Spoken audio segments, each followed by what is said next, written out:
I've done videos before on how I've been reading this book, Psycho-Cybernetics, and it was mentioned to me by the Reckoning Co. in a couple of her videos that she's read this book. I'm on the final chapter, and I had to literally pause it as I'm almost done because I read the book and I do it with Audible because, reading comprehension. It helps me focus to read the book, and yes, it's a little bit more costly, but it's how I understand and how I learn. So, be that as it may, we all learn in different ways, and I read along as Audible reads it to me. So I'm on the last chapter, and as I go along, I highlight certain portions of it. So as I've also mentioned in a couple of my videos, and Goosebumps from Major Confirmation, I am on a weight loss journey. So the very last chapter talks about more years of life and more life in your years. And it talks about how to add years onto your life.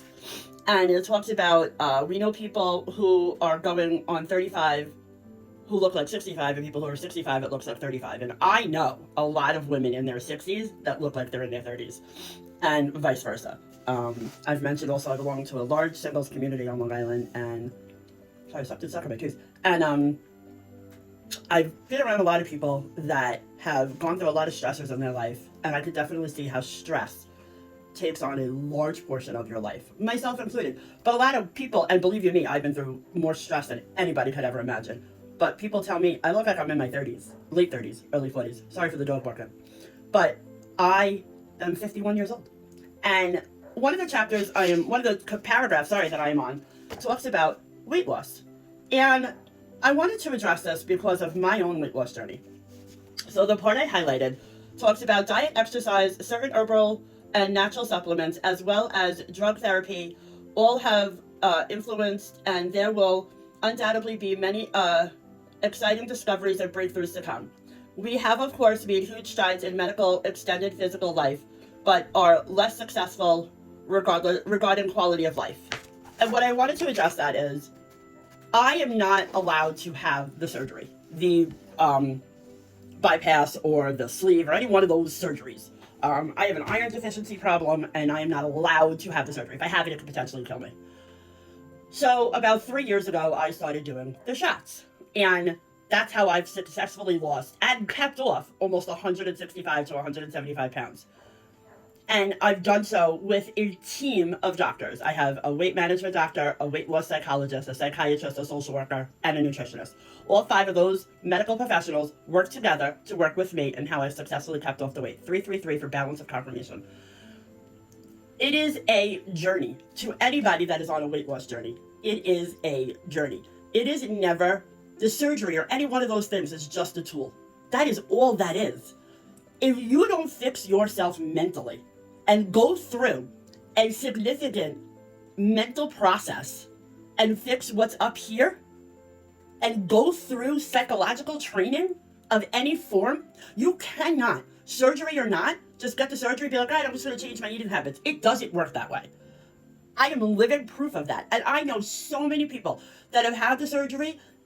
When you have an eating disorder, it's an addiction. You have a drug addiction, you take the drug away. You have an alcohol problem, you take the alcohol away. You cannot take the food away. You need food to survive. 444, angels are watching over me. You cannot say, okay, we're going to take the food away. Yes, could you not food shop and buy those foods to keep them in your house? Obviously. But again, it's not that easy. People think, and they tell you all these things, just do this, just do that. Just don't buy it. Just eat proteins. Just eat this. Just eat that. If it was that simple for any one of us with a food addiction, it would be just that simple. But it's not, because it's all mental. It is all up here. So when you have an eating problem, and yes, the victim mentality does play into that. You don't want to play victim to what you have, and when you focus on it, that's what you feed. And I get all of that. Believe you me, I get all of that.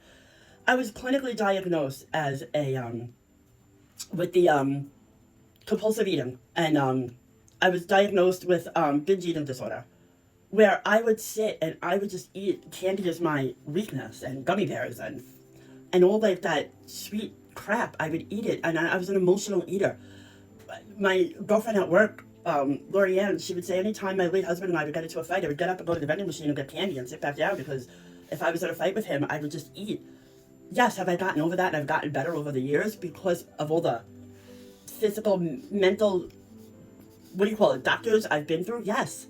But without their help, if I didn't have them, I wouldn't have been able to fix anything. The shots are just a tool. They're just a tool. But without my doctors, without the medical professionals, I would have never been able to survive. And I still have more weight to lose. I still have a significant amount of weight. I am still considered obese. Report for confirmation. I was 434 pounds. If I can, I will put on the screen up here, I will put pictures of what I looked like when I was heavier. Nobody believes how heavy. I was 434 pounds. I am now down to mid-200s. I was 434 pounds. That is a significant amount of weight. I'd like to lose another 100. I'd like to probably lose about another 130.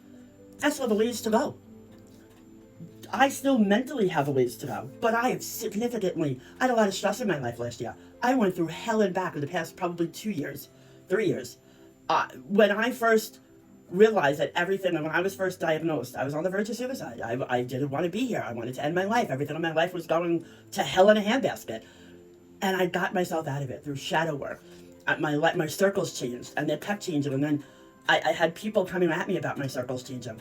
And this is why I want to write a book about my life, because nobody would believe half the shit I went through.